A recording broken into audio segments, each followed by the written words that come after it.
Leo Drager here. We're going to talk about a tool called PCI File Recovery. I'm going to run you through the install real quick. You can install it through English. Okay, agree to the terms and conditions. It's PC Inspector File Recovery is the exact name of it. You can install it wherever you want realistically, but program files will be fine. Please note it's in a subdirectory convar. Okay, install it. Relatively easy to install. Close it out. Finish the setup wizard, close that out, okay, and go ahead and open up the program. Simultaneously, I'm going to move this over here to my forensics programs.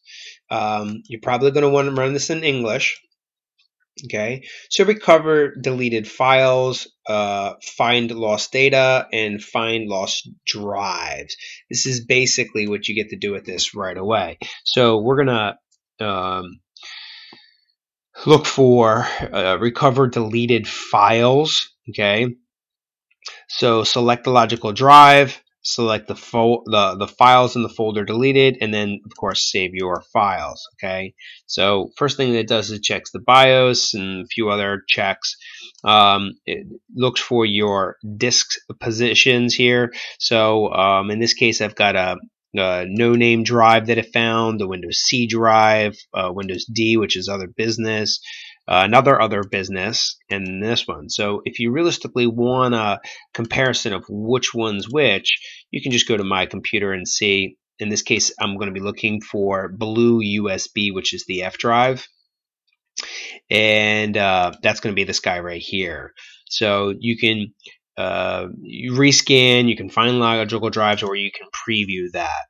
So in this case, you can notice that you can start at physical sector 0, the total number of sectors on that drive, the sectors per cluster, the FAT type, the OEM name, so it was originally formatted in MS-DOS 5, and then the volume label is no name here. Okay, great. So that would be your logical drives versus your physical drives. In this case, I could do the physical drives right here, which is the same thing. It's a 478 megabyte drive. Either way, however you want to select it, go ahead and select it OK. And then here we go. So what I'm basically looking at here is just a handful of files that have been on this drive in the past. And then you can see, I got a whole bunch of temporary files on here, some ISSEB files that I was working on, some time ago, some IT files, classroom material, healthcare manuals, more temporary files, a course, real estate course that I was working on real estate overages. So that I pulled that. That's been deleted from this. Some system volume information, and then lost, and then you can search. Okay, so it's if you notice here, whoops, I don't want that one. Alt F4. If you go to the actual drive, you can see that I basically just have the password document on there and then some system volume information. So it appears that, basically nothing's on this drive.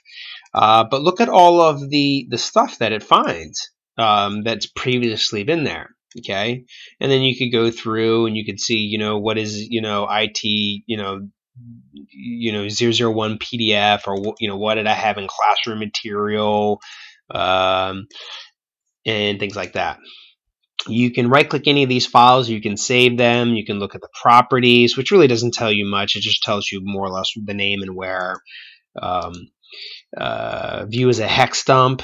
Okay, so you can do that as well. So if you want to see the specific hexadecimal of certain information, you can. We're going to get into some of the hex editing tools much later. I just want to point out that that option is built into a program like this. View as text. See if it can pull any text and things like that. So, and the same thing, something like docx, right? If I want to try to see what's, what it has in there, see if it can pull anything, and it doesn't because it's the .x format. But if I had like maybe just a regular text document with some decent text in it, it'd probably just pull it just fine. Okay, So that's your drive. Okay, you can click on the drive up here and then rescan them. Okay, if you have USBs and floppies, you can look there. If you want to search, you can find a specific name. So I'll just search for password and search. Okay, and it finds a password .x file, and this is the original file, and then this is another file. In this case, this was another document that I had deleted, but the conditions for very, very, very poor on that one, where this one's good. So this has 0 size in it. This clearly has some size to it. Okay. You can select specific cluster ranges if you want to. If you know that, you may or may not. It depends. Now, where you find that information is if you're running, like a program like Check Disk, and it starts giving you cluster errors at a particular file location, then you would probably know something like that. But right off the bat, you're probably not going to know that. You can find lost data if you like. Okay, so you can just scan it for lost data, and this will take some time to run, but you can see that it is finding files right away. And you'd have to let something like this run. Now, this is going to take about a minute or two, but it's worth doing on this portable USB drive because you can see all the things that I've basically deleted, or it's lost, or orphaned file fragments and things like that over the years of using this. So let's just back up here for 1 second. Let's say that you find a USB drive in the parking lot and you plug it in your computer and there's nothing on it. Okay, great, right? Free USB drive, good to use. Wrong. You would actually want to use it with some sort of partition extraction tool or data recovery tool or a file inspection tool like PC Inspector, because there absolutely could be alternative data streams, and especially if it's formatted at NTFS, there could be hidden stuff on there, as in just right-click hidden. There could be deleted, there could be orphaned, there could be all sorts of stuff. And low-level formats, and what I mean by low-level format is when you just right-click this drive and you select format, all it basically does is basically delete all of the pointer records to the drive. It doesn't actually remove the data. And a program like this clearly points that out, because it will go in and it will start looking at the different items that are on there. Okay, and you can see that I've used this drive for quite some time, and it's already up to lost files found over 1,000, and it's just a 481 megabyte drive that appears to have nothing but a password file on it. But what I like to show is that you can actually get all of the deleted and unconventional stuff that doesn't appear to be there. You can actually get that more or less right away with a program like this, and then save it to another place. So just because you find a USB drive in the parking lot and there appears to be nothing on it, chances are there is. Not to say that you shouldn't just try to find the original owner and maybe return it to that person, but let's say that you can't. Well, if you can't, well then there you go.